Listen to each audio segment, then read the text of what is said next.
How is up, everyone? It's your boy, A Severed Head. And today, we're going to have a little discussion about the new Dragalia Lost director, Okada Yuji. And we're also going to talk a little bit about the update that we'll be seeing throughout July.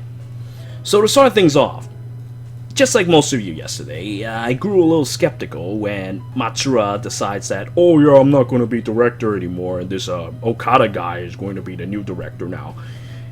I'm sure some of you are concerned, got a little scared. I am too. So I decided to look into this dude, this Okada Yuji, and this company that I work with, Blaze Games. As it turns out, this company had one game in prominence, and that is this Clash of Clans clone called Little Noah or Battle Master. It doesn't really matter. Name doesn't really matter. So basically, this game didn't do too well. It didn't do too hot. It only lasted for 3 years is actually pretty sizable considering, but as a clone of Clash of Clans, it was a bit of a failure, and it ended up having to close. So that got me scared. Oh my god, dude, that's terrible. How could this have happened? And I looked further into it, and as it turns out, despite, the fact that it ultimately ended, it was kind of beloved by the people who did manage to play it. So, okay, alright, that's good. That's not a bad thing. Though that also is still worrisome. It means that, maybe they're too generous, they end up giving too much, they didn't make enough money, they decide to go... Okay, alright. But now, we have Dragalia Lost, a completely different beast, backed by Nintendo. So, this might not be a repeat of what happens before, where the game is still going decently strong throughout the first year. I mean, we haven't had our anniversary yet, but it's pretty much the year already. I mean, there's only, 3 months left? I think it started at the end of September. So, I think that this dude is pretty chill. And, okay, maybe, everybody is a little too worried over nothing. Okay. So we'll see what he says on the update that he'll be giving us today, and make my decision then. And so here we are. So if you haven't seen it already, this is what he covered in What's Ahead for Dragalia Lost Part 5. Basically an update of what we're going to see in July. Now, the first thing he talks about is, as a promotion during the month of July, everyone will get one free summon each Saturday and Sunday. Now, when I saw this, I was like, doesn't this overlap with this free summon thing that we have? And as it turns out, no, it doesn't. First, hey, look, it's only applicable to Festival Phantoms. Okay, alright, so basically it's like how it is in Fire Emblem Heroes, where you get this free summon, but now you get it for, daily. Except for one problem. This event lasts only for 2 days. So, it's 2 free summons, so I mean, it's still good, it's still pretty generous. Beggars can't be choosers, after all. But, I mean, when you say you get for free once per day, it makes it sound like it's gonna be a little longer than 2 days. But, well, whatever. Can't complain, still free stuff. So, when I came back and I look at this, I'm like, oh, okay then, so Saturday and Sunday, we'll probably end up getting, single tickets, probably then. Which is good, because I much prefer tickets. I actually didn't mention this before when I did the Shinobi summon. So I didn't do the Dream summon originally, because I thought, oh yeah, you're going to have to be forced to summon on this stupid banner and get that 5-star hero on top of the whatever weird summon that they do, like how they did it with the 5-star tickets. But I was wrong. I was completely wrong. Instead, you got the you get free tenfold and the 5-star adventure or dragon of your choice. So that's really nice. I can use that for some other summoning. As you've seen in the Shinobi, well, some of you anyway, in the Shinobi summoning that I did, I managed to pull him with my free single summon tickets. So that saved me a whole lot of resources. So tickets are grand. I'm very glad to see this. I mean, it's 8 throughout the month of July, if it's every 2, so that's pretty nice. We're gonna get 8 free tickets.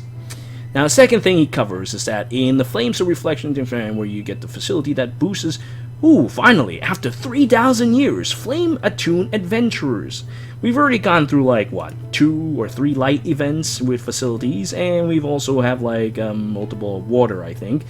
So we finally got justice for fire, because everybody else has gotten one. Now fire finally got one. So this one is about Ramona and her sisters. I don't know what it's about besides, oh yeah, it's about us and we're gonna craft things, which is good, honestly. To be honest with you, if Ramona had been the Gala hero, as what some people have speculated, I probably would not have gone to that and summoned on that Gala banner, because honestly, I don't know much about the character. Besides that, she makes the weapon, I make the piece, and she's got big boobs.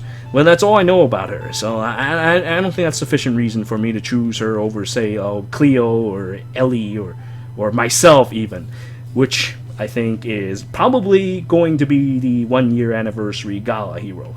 I think it has a very good chance of that happening. Though I also fear that the next Gala hero we're probably going to get is probably Luca.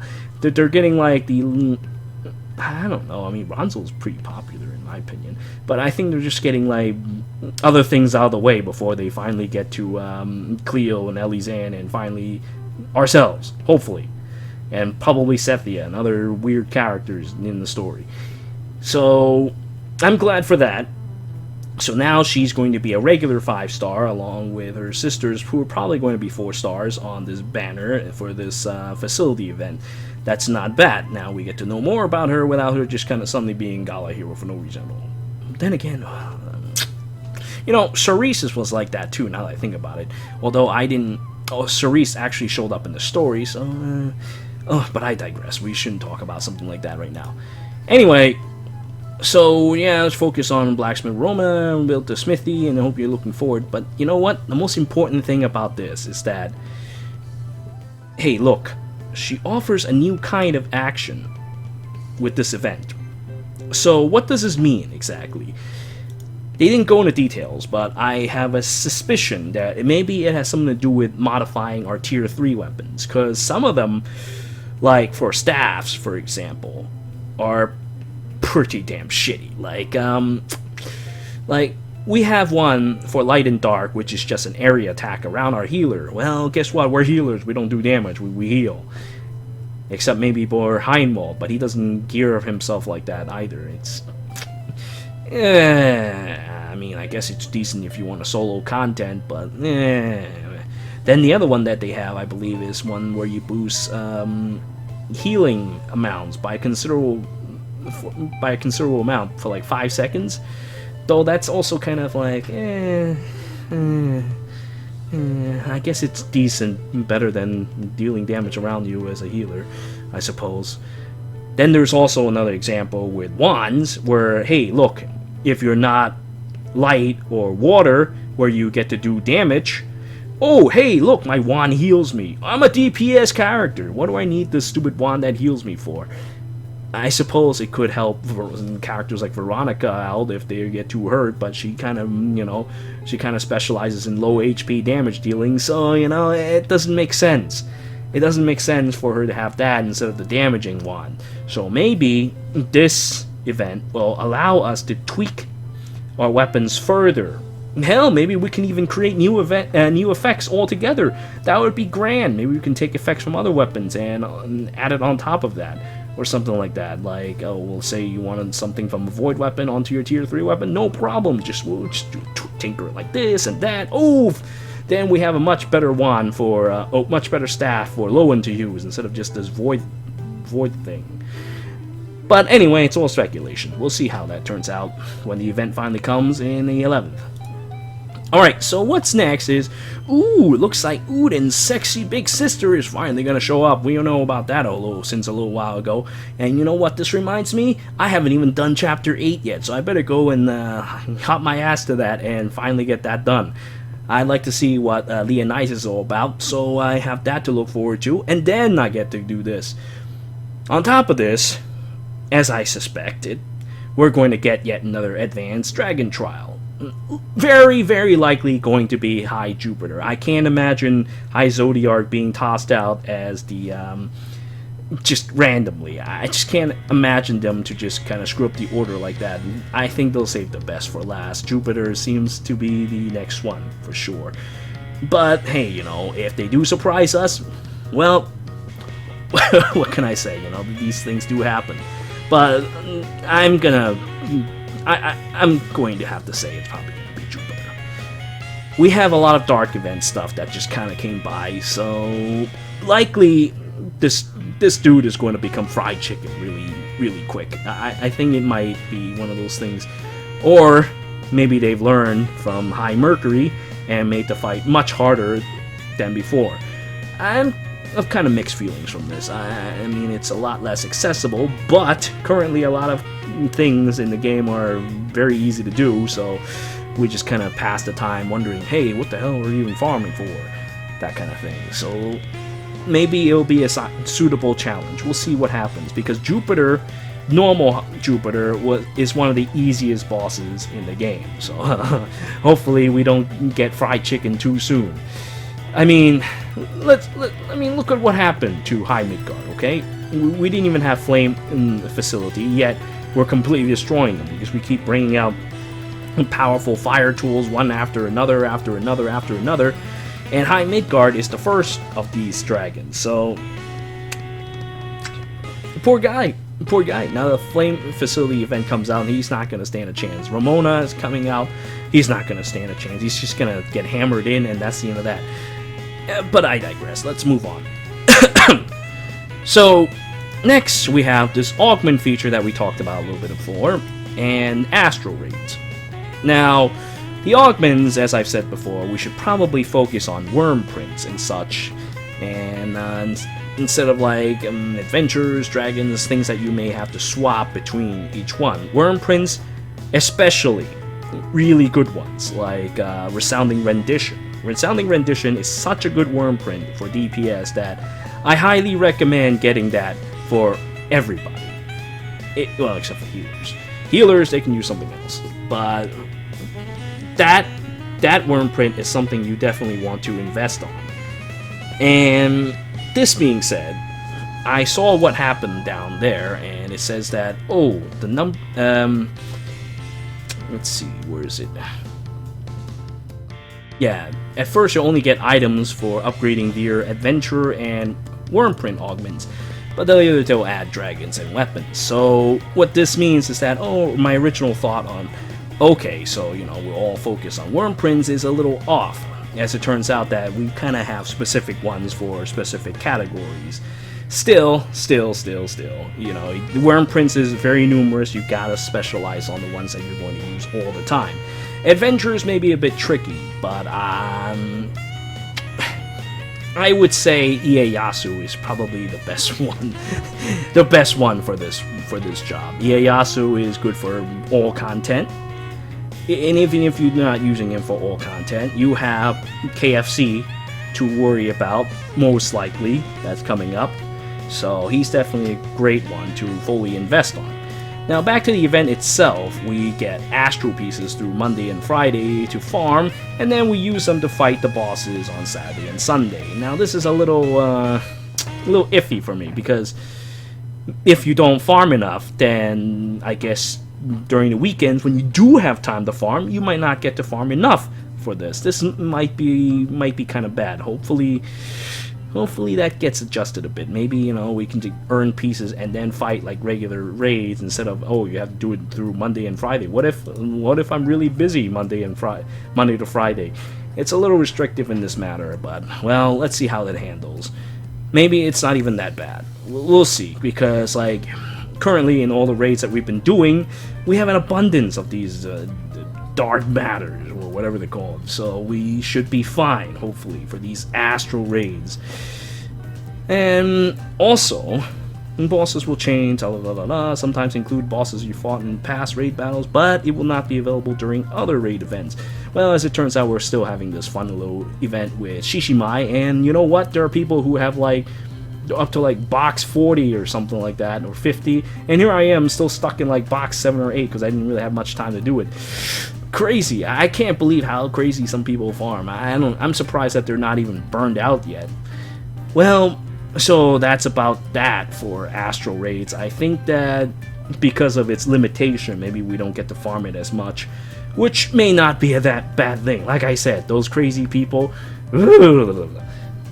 So maybe there's a limited amount of time where we can farm the boss and a limited time where we can fight the boss. And if it's anything like regular maps, say, oh, we only have like a certain amount of shards to fight the certain boss a certain amount of time, it might just be, hey, you can fail as many times as you want, but you can only fight this boss so many times. Because they've been kind of lenient with the whole, oh, you get your ass beaten thing, and they allow you to do infinite retries without losing your resources. This is actually really good compared to some other games we played where, oh, you fucked up. Well, guess all your stamina has been spent. Guess you're gonna have to start chugging those stamina potions. Well, this game is a lot generous in that regards as well. I find this very, very amusing, and I like that a lot. And also, they say, oh yeah, we're also going to add additional levels to the Mercurial Gauntlet along with these augments. Well, that's a good thing, because, hey, I know that, you know, getting to level 40 could be some trouble for some people. I mean, there are a lot of you who have already cleared level 40, and I think that I can do it as well. I haven't even gotten started with it yet. Getting there is so tiresome. I've been holding off on that, but you know what? I have till the 15th, and it's already the 5th, so I better hurry and get that done. And anyway, so now you have these augments to help further that along, and not to mention we that fire facility, dude. Now that you have the fire facility on top of that, you'll get to level 40 easily. I don't think it's even gonna be a problem for you. Now let's move on down there. So we're going to develop the Alliance features. Allows you to create co-op rooms and chat with members of your Alliance. Sounds like a guild. So let's look at these important messages between Drag Prep for Eva, and Juggernaut. Yo! Up for some co-op? Okay! Shadow Onslaught? I'll make a room. Communicate through messages or stickers. Reminds me of just like the chat in Clash Royale. So that being said, Clash Royale. I have my own clan there, and clans are, well, so far it hasn't been toxic, but it could be if, you know, we don't moderate it enough. So this could be one of those things we have to put up with, because, hey, you know, when it comes to games like these, you know, people who can actually start chatting with each other, people could get a little rowdy. But then again, this isn't like a competitive game. This is a very co-op friendly game. Unlike in Clash, where people get mad at like some stupid things and get all toxic. I don't think it's going to be that big an issue unless, hey, I screwed up really badly on the map. But I think most of the people who play Dragalia Lost to be pretty nice, and that shouldn't be a big deal. What I'm really worried about, which far exceeds toxicity, is guild wars or guild battles or something like that. I don't think PvP is going to be a thing, because I don't think Dragalia Lost is suited for PvP unless they change the systems around. But with all this moving around that we do, I highly doubt we'll. Yeah, I just can't see PvP working for Dragalia Lost. When you see people rolling like they're in Dark Souls, and how will you ever hit them? Anyway, that's not important. The important thing is that Guild Wars scares me, because I've heard what happens in Grand Blue when Guild Wars happens. People literally lose their lives over this. I mean, it sounds like, oh yeah, they're gonna get killed, they're gonna be tossed into a meat grinder and turned into cheeseburgers, but, well, it might as well be the case, because I heard that it's pretty time consuming if you want to get to a certain amount, like you want to get to a top guild or something, I don't really care for such things. I just want to kind of have fun with the game, but, well, if there are reasons to do it, then I have no choice but to do what I must do. Otherwise, if it's like, hey, in Fire Emblem Heroes, you just need to get like 50,000, thankfully. Before it was 99,999 points before you get all the orbs and such. Now it's 50,000, so it pleases me deeply, because there are some people in Fire Emblem Heroes that goes up to like 200k or 300k. Like they know life it just because, oh yeah, I want to be like in rank 1 in Tempest Trials. Oh, I'm so badass. I spam stamina potions all day. Well, you know what? The ranking don't matter. You don't even get to see your name on it. So hopefully, anyway, we don't see some crazy grinding events for guilds. Hopefully it's just, you know, a little place that we can do little chats and use stickers in. Not that we don't already have Discord for that, but hey, you know, not everybody wants to use Discord. Not everybody wants to go to some stupid Discord. So now we have finally some form of communications between ourselves, and I don't think it's going to be that bad. It's not going to be too toxic. I just wonder like how many people it can fit. You form communities in it, true, but I don't think they have public chat. So grouping people within a certain capacity seems, I don't know. It builds communities, but it certainly doesn't allow you to meet all kinds of new people. After a little while, well, that's it. Hopefully, maybe they'll allow us like chat rooms in the future, but Alliance currently it's basically just guilds or a fancy Discord channel. At any rate, hopefully that's pretty much all there is to it. But I mean, he did say we will provide more details on what you can expect this in the future. That scares me a great deal. I'm really afraid. I really don't want Guild Wars, man. I don't have time for this. Anyway, so then he goes in conclusion. Well, it's a deep action, wide variety. In addition to the Mercurial Gauntlet, which we tackle any time, Alliance will make the game easier to play. And in such, they also give us Wormites, gold crystals, yada yada, whetstones, yada yada, consecrated water. Now this is a very, very rare resource. It used to be suck fruit that was rare, but now they addressed this, and seeing how consecrated water is times 200, I think they might finally like open the gates somewhere to give us like more places to earn consecrated water, because that's currently our lowest gatekeeping resource, especially now that we can get worm prints through Eldwater. So with this, hopefully now we can max out our worm prints quicker when they find some way to give us more Eldwater. Currently we're just farming Shishimai, which again I have no taste for, but hopefully we get something more daily that can help out with that. But anyway, so that's about it for this discussion about our pal Okada Yuji and the updates we'll be seeing in July. It's a little bit of a conversation piece and maybe a bit of a rambling piece, but hopefully you all enjoyed it. And I thank you all for watching. Severed Head out.